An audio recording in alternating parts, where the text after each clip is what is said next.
কি ব্যাপার, আধ ঘন্টা হয়ে গেল এখনো বাথরুম ঘর থেকে বেরোয়নি। যাই দেখি বাথরুম ঘরে কি করছো।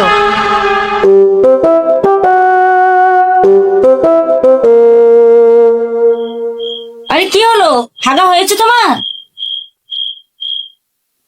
আরে কি হলো, সাড়া দিচ্ছ না কেন? হাগা হলো তোমার? যা বাবা, এ কেন সাড়া দিচ্ছে না? মরে টরে গেল নাকি? দেখি দরজাটা খুলি। যাক বাবা, এ তো বাথরুম ঘরে নেই, তাহলে কি হেগে বেরিয়ে গেল? যাই দেখি। এ কি, তুমি এখানে কি করছো? আরে বৌদি, বাথরুম ঘরে বিছানা দেখে একটু রেস্ট নিচ্ছিলাম আর কি। মানে তুমি যে বললে তোমার হাগা পেয়েছে? হেগেছি তো, বিশ্বাস না হয় ভিতরে গিয়ে দেখো। আরে সঙ্গী, তুই এই ঘরে গেছিস? এটা তো আমার বেডরুম। আরে বৌদি, আমি কি করে বুঝবো? তুমি তো বললে সোজা গিয়ে বাঁ দিকে।